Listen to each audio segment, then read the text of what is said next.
Hello అండి, welcome to Annapurna's kitchen. ఈరోజు special ఏంటో తెలుసా? నోటికి మంచి రుచి వచ్చే రెసిపీ అండి. సింపుల్ అండ్ ఈజీ రెసిపీ అనమాట. ఎప్పుడన్నా రైస్ మిగిలినప్పుడు, లేదంటే వేడివేడిగా రైస్ వండుకునైనా ఇది చేసుకోవచ్చు అనమాట. దీంట్లో కావాల్సినవి కరివేపాకు, ఉల్లిపాయలు, పచ్చిమిర్చి, సన్నగా తరిగిన వెల్లుల్లిపాయలు, ఉప్పు, కారం, ధనియాల పొడి, గరం మసాలా. అంతేనండి, సింపుల్ ఇంగ్రీడియంట్స్ అనమాట.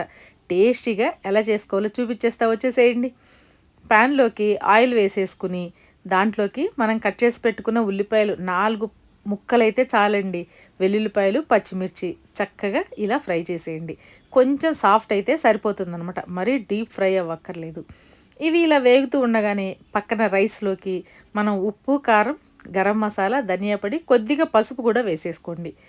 ఈ కారం డైరెక్ట్గా కలవకపోతే కొద్దిగా ఆయిల్ చేతిలో వేసుకుని ఈ కారం అంతా రైస్కి పట్టేలాగా కలిపేసేయండి.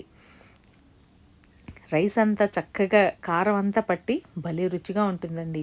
ఎప్పుడన్నా జ్వరం వచ్చినప్పుడు కానీ, ఇంట్లో కూరగాయలు ఏం లేనప్పుడు కానీ, ఇంకా టేస్టీగా ఏమన్నా తినాలనిపించినప్పుడు కానీ, పిల్లలు స్కూల్ నుంచి వచ్చాక ఏదైనా చేసి పెట్టమన్నప్పుడు ఈ రైస్ ట్రై చేసేయండి. భలే టేస్టీగా ఉంటుందండి.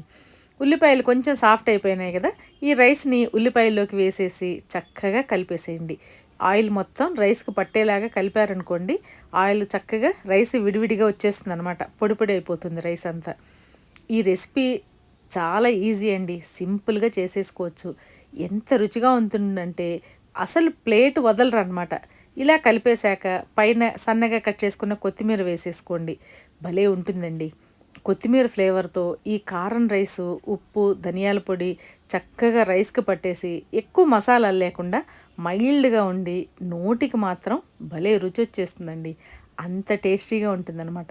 చివరగా ఒక అరచెక్క నిమ్మరసం పిండేసుకున్నాం అనుకోండి, పులుపు కూడా యాడ్ అయ్యి ఇంకా అద్దిరిపోతుందన్నమాట. ఎలా ఉంది మన రెసిపీ? మీకు నచ్చిందా? నచ్చితే తప్పకుండా లైక్ చేయండి, మీ ఫ్రెండ్స్ అండ్ ఫ్యామిలీతో షేర్ చేసేసుకోండి. పైన పొడుగ్గా తరిగిన ఉల్లిపాయలు కూడా వేసేసి చక్కగా కలిపేసామనుకోండి, ముద్ద ముద్దలో ఈ పచ్చి ఉల్లిపాయ కారం ఫ్లేవర్ తెలుస్తూ నోటికి భలే రుచి వస్తుందండి. అసలు ముద్ద ముద్దకి అద్దిరిపోవాల్సిందేనండి. పిల్లలైతే భలే ఇష్టంగా తినేస్తారు. అస్సలు ఇంటిల్లిపాది వదిలిపెట్టరు అనమాట. ఈ రెసిపీ అంత టేస్టీగా ఉంటుంది. సింపుల్గా చేసేసుకోవచ్చు అన్నమాట. కొత్తగా మన ఛానల్ ఎవరైనా చూస్తుంటే తప్పకుండా సబ్స్క్రైబ్ చేసుకోండి. ఒక్కసారి మన ఛానల్లోకి వెళ్ళి వీడియోస్ అన్ని చూసి ఎలా ఉన్నాయో కమెంట్ పెట్టేసేయండి. ఈ రెసిపీ మీకు నచ్చిందా? నచ్చితే తప్పకుండా ట్రై చేయండి. ఇంకో వీడియోతో మళ్ళీ కలుద్దాం.